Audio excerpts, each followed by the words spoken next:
Welcome to the FedLife Podcast with Dan Sipe from Serving Those Who Serve. In this podcast, Dan draws from years of financial experience to help federal employees overcome challenges that every Fed can relate to. Join us for this journey as we reach, teach, and serve to help you make the right financial decisions. Now, on to the show. Hello and welcome to this episode of the FedLife Podcast. If you hadn't guessed, it's me again. I'm your host, Dan Sipe. Additionally, I'm the branch manager at Serving Those Who Serve and Lee Sipe and Associates.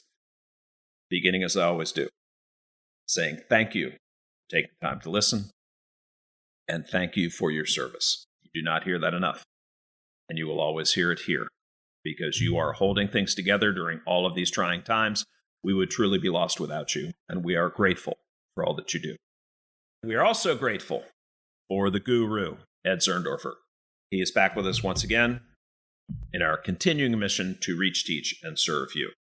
And as I always have to do here at the outset, I need to say the opinions of our guest, Ed Zurndorfer, not the opinions of Raymond James or Serving Those Who Serve. This podcast is presented for information only and is not intended to be taken as advice. All listeners should consult their personal advisors before taking any action. And if you do not have a personal advisor, hit us up at scwserve.com if you just need to ask a question. All you have to do is come to the site, leave the question, we will get you the answer. No strings, no hassles. Our regular listeners will know this. For our new listeners, I will offer this up. We follow Ed's Fed Zone articles. So if you've been to our website, there's a section in there called the Fed Zone. You can also reach it at fed-zone.com. And it is chock full of information about your benefits, articles from Ed, articles from Jen Meyer, articles from Benefits Ben. I think we just have one going up for David Fay, one of our team. So you're going to see a bunch of stuff there. We actually had to tweak the site because we wanted to make sure the search function was going fast enough, and we have so much content that it was taking a while for it to search. So we've tweaked that up, and it's looking great. So this episode, we're going to show some love to our CSRS folks. And we're going to wade into a couple of really important but frequently misunderstood topics related to our CSRS feds. The Social Security windfall elimination provision and the government pension offset. And there's a lot to cover on this, so we're going to jump right in, but there's a whole lot of misconceptions about this. So, Ed, this all grows from the fact that between 1930 and the mid-'80s, federal employees were covered under the civil service retirement system and did not contribute into Social Security, but they could have ended up claiming Social Security benefits, correct? That is correct, if they earned the minimum number of credits, which is 40. And then, unfortunately, they wouldn't look like they actually are, because you touch on that in your article, that they would look like they had worked low-wage things their whole life, correct?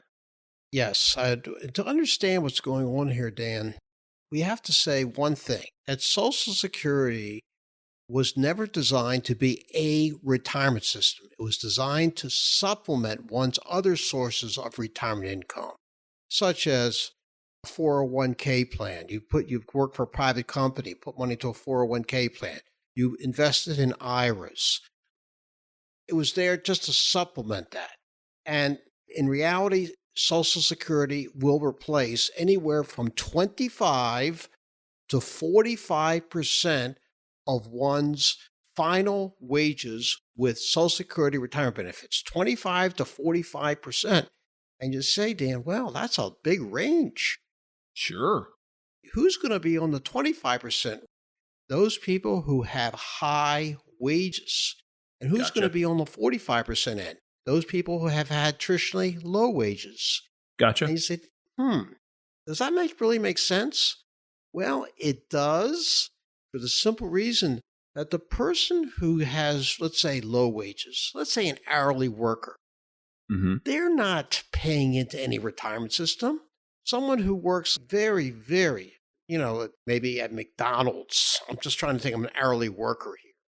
They're not covered by a 401k plan. They're not putting money into IRAs.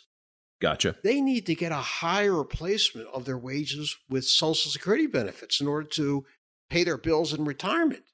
On the other hand, that person who has high wages, I'm talking about somebody, let's say, whose average wages are well over $100,000. Mm-hmm. They are probably covered by some type of pension plan. It could be a CSRS annuity. It could be, many people work for states that they're also covered by a guaranteed pension, a defined benefit plan. They have a good income in retirement from these guaranteed pension plans. And I want to say on a personal level, I retired from the federal government. I was under CSRS for 32 years. I'm getting a great pension. But during those 32 years, Dan, I didn't pay a dime into Social Security. Gotcha. It's only recently I paid into Social Security. Over the past 25, 30 years since I've had my business, I'm a self-employed person, so I pay Social Security tax. But Sure. the fact of the matter is, the overwhelming majority of my income here in retirement is coming from my CSRS annuity. Mm-hmm. The way I present this, when I teach Social Security webinars, and yes, one of our webinars, I'm going to make a plug, Dan, one of the webinars that we give. You beat me to the plug. You beat me to the plug. Okay, go ahead. Plug away. Is we give a Social Security webinar in which we talk about, among other things, one of the offsets we're talking about right now is the windfall, and shortly we're going to be talking about the other website, the other offset, the government pension offset. Right now we're talking about the WEP. So, and the way I present it to federal employees, because I get some CSRS people who are irate the fact that they're losing part of their Social Security as a result of the WEP. We'll talk about how much they're losing. But here's the situation. The way I present it during the webinars, I say this. I like to talk to those employees who are covered by FERS. The FERS retirement system was one of the reasons it was established in the early 1980s is that Congress decided it is time for federal employees to start paying into Social Security.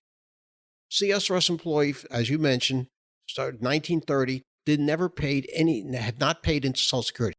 So Congress decided it's time for federal employees to start paying into Social Security. And some people say, well, they had to shore up the system. They had to get more money into it. Yes, that was one reason. But one of the reasons that FERS was created is so that when a federal employee retired and they wanted to go out and work in private industry, in which they did pay into Social Security, they could continue to build up their benefits. Many people who worked in private industry came to work for the federal government after 1984, when it first started, and they're continuing to pay Social Security. They wanted to make FERS I call a flexible system in the sense that you came from private industry, you're going to private industry, and you can continue to build up your retirement benefits. So here's what I say to the FERS employees, Dan. I say to them, I'm a CSRS annuitant. Mm-hmm. And I want to appeal to your good senses. And for those of you out there who are FERS employees, I want to appeal to your good senses. Please, do you think it is fair for a person like me who is getting a guaranteed pension from the federal government in which I did not pay into Social Security? I am a relatively Johnny-come-lately when it comes to Social Security. I've only paid in for the past, let's say, 25, 30 years. And of that, probably only the last, let's say, 15 to 20 have been really anything substantial. Mm-hmm. I should get a benefit that is as relatively high as what you will receive when you paid your entire lives into Social Security. I'm talking about you've been working, let's say, for 40 to 50 years, and you paid into Social Security for all 50 years. Do you think it's fair? And most people say, no, it's not. And I say to them, I agree with you. Because a lot of CSRS annuitants says they're stealing my money. They take away my money. No, they're not. I always say to them, you can call me old Dan. You can call me crazy Dan. You can call me stupid Dan. But I think the windfall elimination provision is a good law. I think it's a great law. It makes complete sense to me for the reasons that Congress set it up 35 years ago in 1985. They set it up right when FERS started. So it's really what the WEP is going to do. It's going to reduce your Social Security, and I use the reduction of anywhere from 40 to 50% if you did not pay substantially into Social Security. Oh, you may have gotten enough credits to get a Social Security check, but you probably did not pay that much in. And if you did get your 40 or more credits, you didn't pay that much in, you are being labeled, if it were not for the WEP, you would be considered to be a low-wage earner, meaning that you would get a 45% replacement of your final paycheck with Social Security benefits, which doesn't make sense when, in fact, you're getting a government pension which you didn't pay to Social Security. So I think it's a good law. No, that makes sense. That makes sense. So walk us through how the WEP works. All right. I want to emphasize that the WEP, again, what I said earlier, the WEP reduces, it does not eliminate your own Social Security benefits. And the way it does this is that the way Social Security benefits are computed, it's based on your primary insurance amount. Let me define what the primary insurance amount is. The primary insurance amount is the amount of your monthly retirement benefit at your full retirement age is anywhere from age 65 to 67, depending on what year you're born. And the way the primary insurance amount is calculated is the Social Security Administration takes your 35 highest years of earnings under Social Security. It's called the Social Security wages. Where do you find your Social Security wages? If you look on your W-2 that you get every January, there is many boxes on there, but box 5 says Social Security wages. And a copy of your W-2 is sent to the Social Security Administration. And what Social Security does every year is they look at your earnings history all these years. And they pick out the 35 highest years of indexed earnings because they realize what you earned in 1986 was not as much as what you earned more recently. Okay. But also there's been inflation. So they have to index those wages back then to what's called index factors. And they then, after they index those wages, they pick out the 35 highest numbers. But somebody may say, well, I don't have 35 years of Social Security earnings. Like myself, I didn't have 35 years of earnings, so they'll take zeros. So they add up all those 35 highest numbers, divide it by a factor 420, and they come up with what's called the averaged index monthly earnings.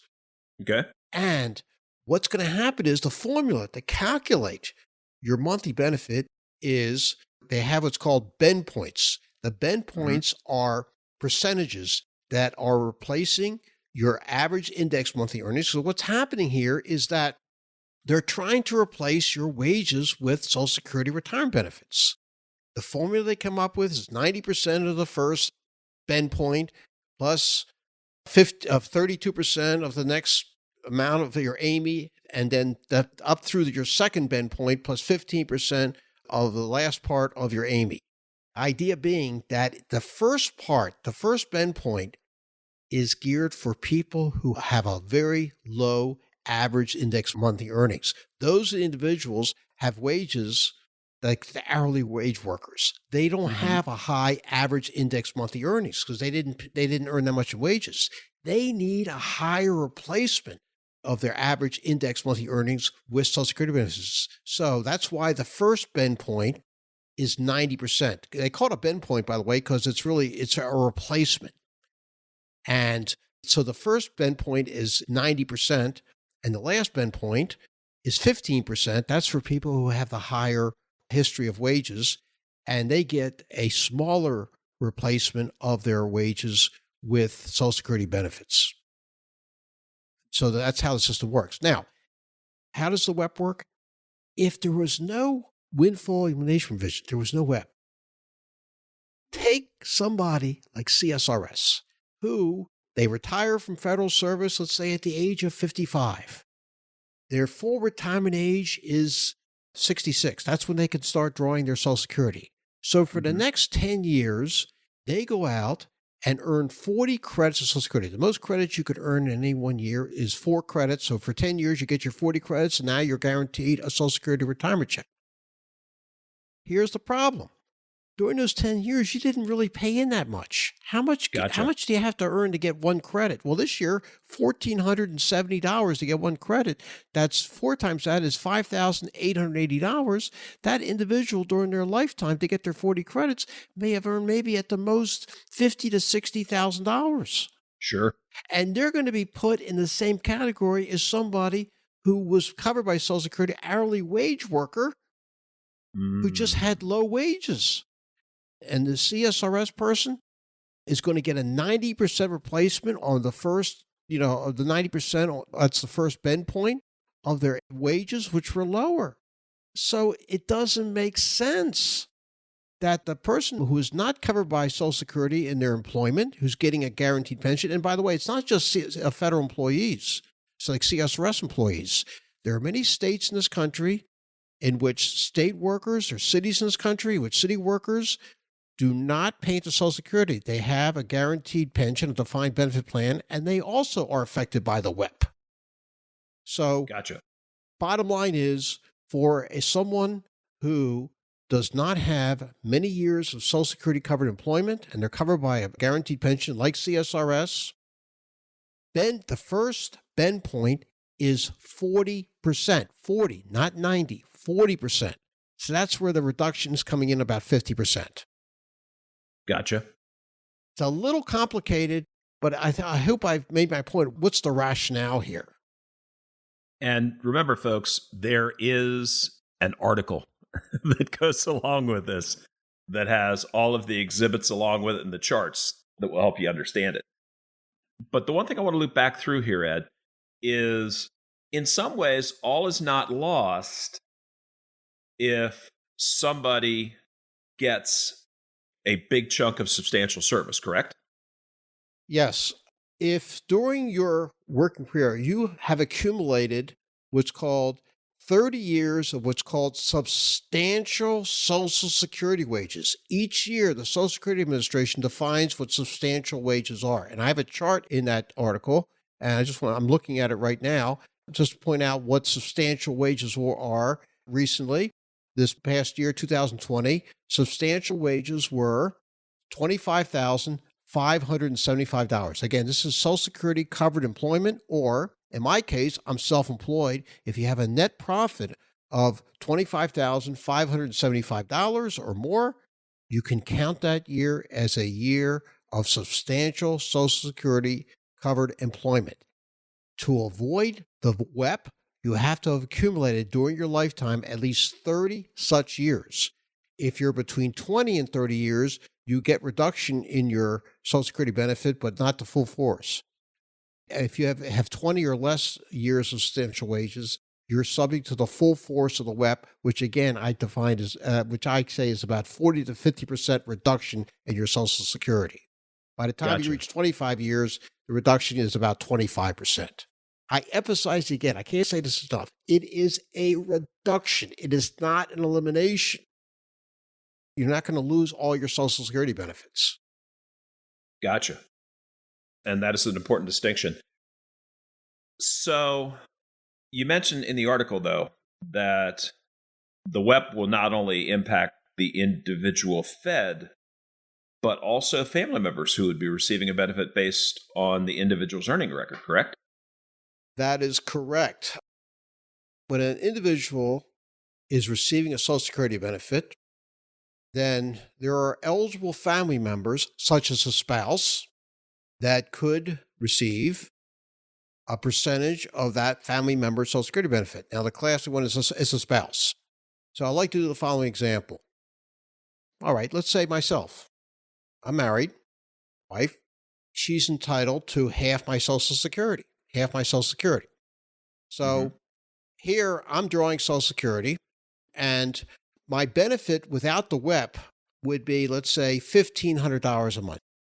But with the WEP, because I'm losing, let's say, 50%, my benefit is going to be $750 per month.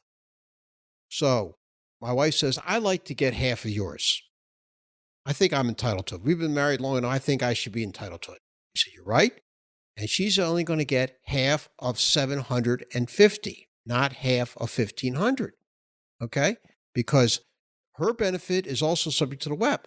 However, this is where it gets interesting. If, God forbid, I were to pass away, she's entitled to my full Social Security benefit without the WEP. In other words, if I were to die, she would get the full $1,500, not $750, Gotcha. because the WEP goes away when I pass away. Interesting. So, Ed, if somebody wants to reduce the impact of the WEP, what should they do? I'm so glad you asked that, Dan, because I get this question all the time from CSRS and WEP. Oh, Ed, this is terrible. I busted my you-know-what to get my 40 credits, and now they're taking away half of it. What can I do to get them to stop taking out half of it? I said, well, continue working in Social Security covered employment. Try to earn at least what is called substantial wages each year.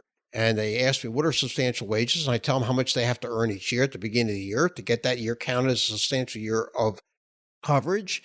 And they do that. And I said, the goal is that you should accumulate at least 30 years of substantial wages so that the impact of the WEP will be removed.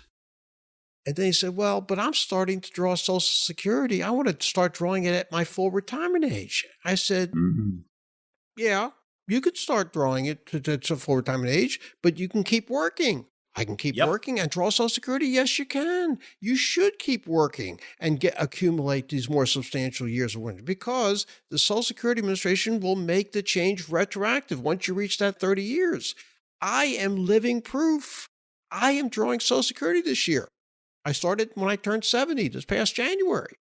And I have close to 25 years now of substantial years of wages. I plan to work.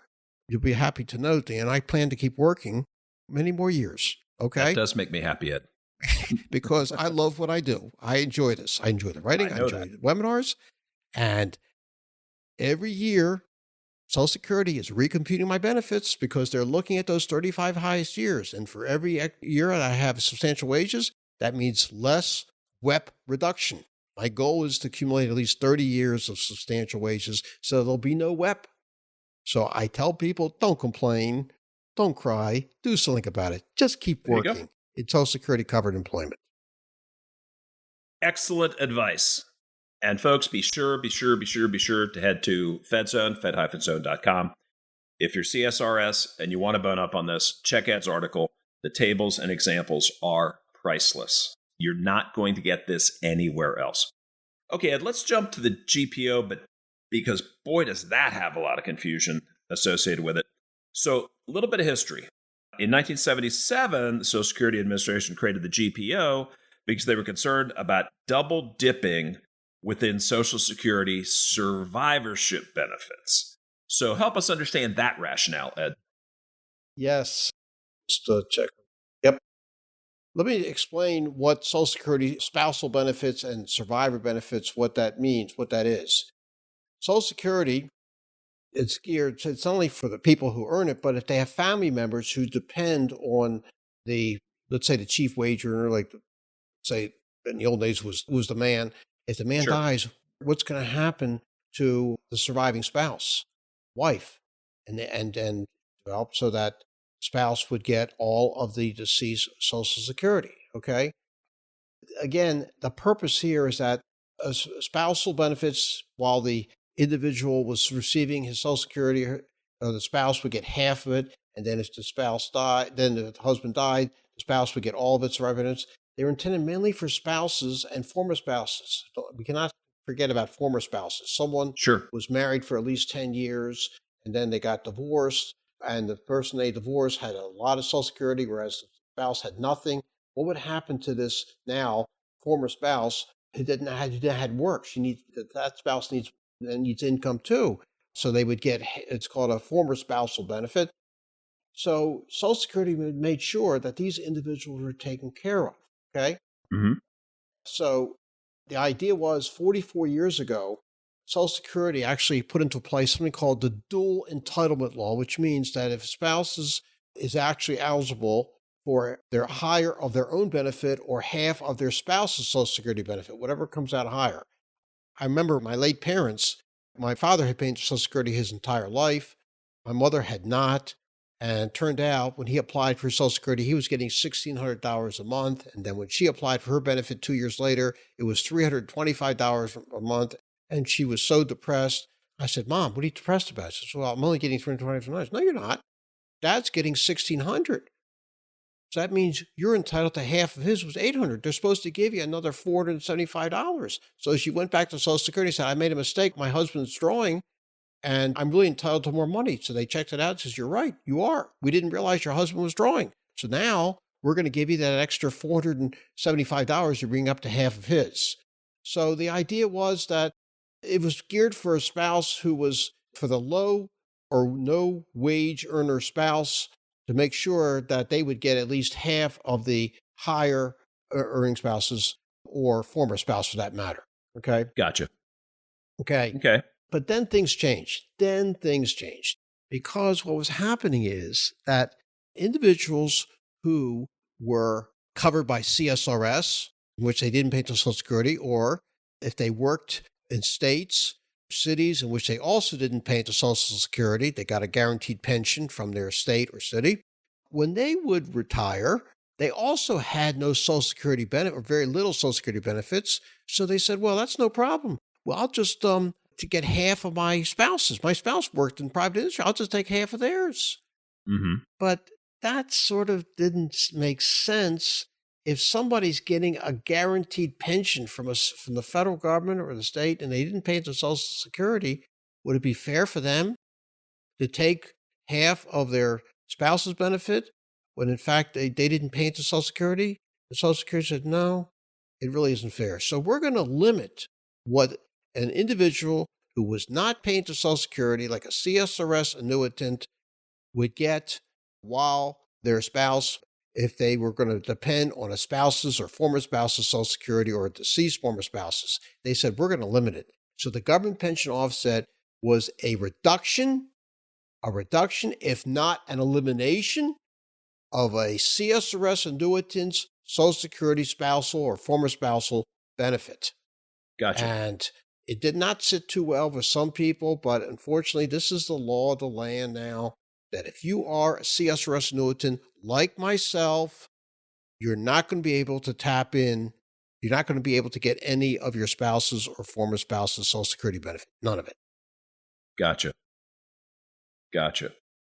And so that even includes if your spouse flat out passes away, there's still nothing that's going to come to you.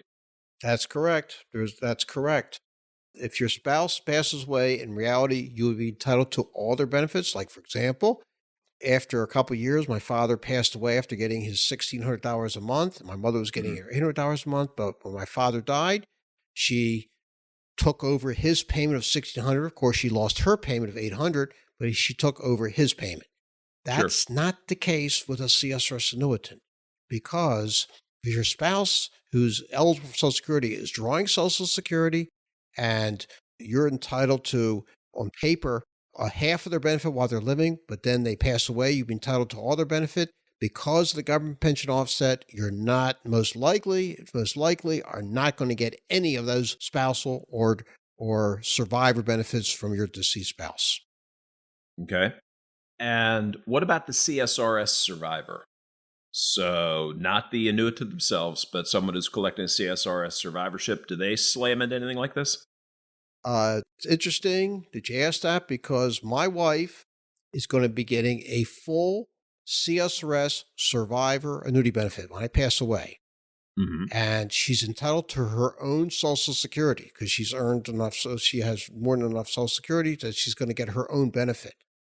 Neither the windfall elimination provision, the WEP, nor the GPO apply to her Social Security. She actually could receive, my wife could receive all of my Social Security if I were to pass away.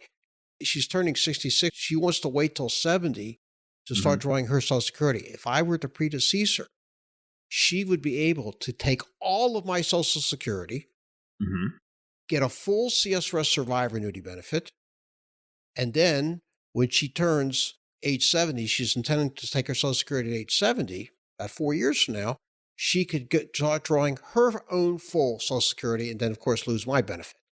Got it. There's a CSRS survivor annuitant is not subject to any of these offsets, Dan. Gotcha. And folks, again, fed-zone.com, just type in government pension offset, and it'll come right up for you and from the search function. Ed's got tables on this one too, and they are dynamite, and they're just going to help you get your hands around this and understand it, because forewarned is forearmed. The time to learn about this stuff is not after someone has passed on. Learn about it now so you can plan and take steps. Just like Ed likes to say about taxes, the time for tax planning begins in June, not in January. So it's not January to April, it's June through December. Just want to make one more plug, Dan. Sure. Talking about that column I wrote, I think it showed up, I think it was up back in the first week of May. As you said, there are tables in there. One table I'd like to direct listeners' attention to. I have a table at the very end. It summarizes federal employees, depending on what retirement system they are in, who are affected by the GPO, the government pension offset, and the WEP. And I'd just like to just go through that right now, if you don't mind. Just sure, real quick. Yep. If you are a CSRS annuitant, you are subject to both the government pension offset, the GPO, and the WEP, both. If you are CSRS offset, you are not subject to the government pension offset. You might be subject to the WEP. It depends on how many years of substantial earnings you have.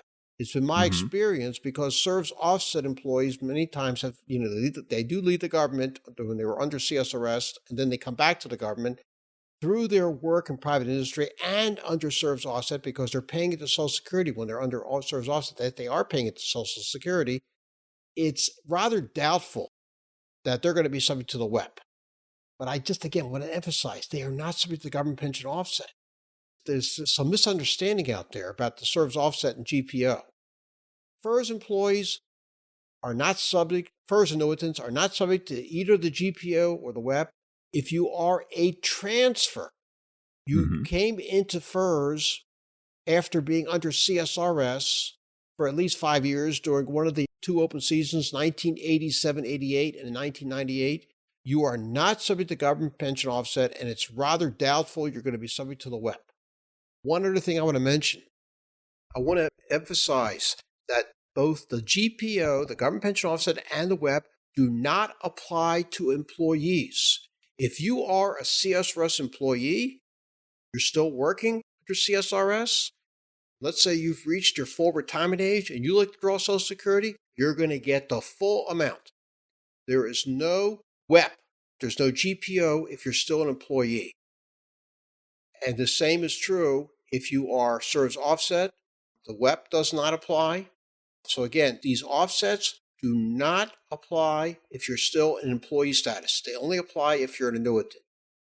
One other thing I want to mention, that if you look on your Social Security statement, if you're a CSRS employee, annuitant, and you're looking at your Social Security statements, and they tell you what you're going to get at full retirement age 70, there's a statement there. It says, this does not take into account any possible offsets you might be subject to. They're giving you your full amount as if there's no offsets to be applied. Gotcha. Please keep that fact in mind. Wow. Ed, once again, a super job. Folks, by all means, head to fed-zone.com, pull up windfall elimination provision, pull up government pension offset. You will find Ed's articles, tables, charts galore to help you understand this stuff. And ordinarily, here's where I'd plug the webinar, but Ed beat me to it. So Ed will also be touching on these types of things in Social Security webinars. And don't miss those. Ed Zurndorfer, Jen Meyer, and now Matt Kramer are on there. Ed and Jen have been a dynamic duo. Now they're sort of a terrific trio, all here to help feds everywhere. Because funny thing happened when we sort of responded to COVID because we couldn't hold in-person training anymore. Ed did yeoman's work to help us pivot and move to the webinars. And now all of a sudden we have people all over the country, and it is awesome to see. I think we just got our first registration from Hawaii. Oh. And I'm thinking road trip. If we get a lot of interest out there, I just think we're going to have to go. Maybe we'll do an Ed Zurndorfer Palooza tour. Okay, Ed, I have to thank you on behalf of the feds. No one else is putting this information out there. I'm serious, folks. Try and find it. You won't. I'm very grateful that you do it, and even more grateful that you do it with us. So thank you. My pleasure. It's always a pleasure, Dan. Thank you. And folks, that is a wrap. We are Serving Those Who Serve. Be sure to subscribe to the podcast and our YouTube channel. Share it with friends, strangers, even a few enemies. Check us out on Twitter and LinkedIn. And don't forget, as we've touched on a million times, those live webinars. Go to the website, look for the red button. It might look a little different in the next week or so because we've engaged a great firm. Shout out to Outright for helping us sharpen all of that up. It's still going to have all the same great content, but they've done a great job on the graphics wrapper and that sort of thing. So sign up for one, sign up for all, share it with your friends. They will thank you. Once again, last time, read Ed every month. In the Fed Zone, he writes every single week for us, every single week at fed-zone.com. So, for Ed, the crew at Serving Those Who Serve, and me, Dan Sipe, good luck, Godspeed, and above all, please remember, it's your Fed life. Make it a great one because you deserve it. Stay well, everybody. We are out. Thank you for listening to the FedLife Podcast. Click the subscribe button below to be notified when new episodes become available.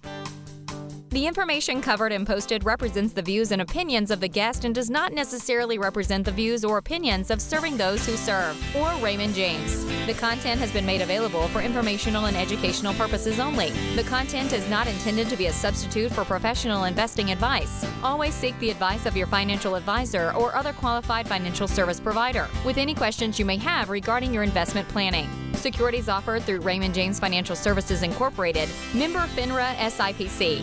Investment advisory services offered through Raymond James Financial Services Advisors Incorporated. Serving Those Who Serve is not a registered broker-dealer and is independent of Raymond James Financial Services. Raymond James is not affiliated with and does not endorse the opinions or services of the quoted professionals or their respective organization.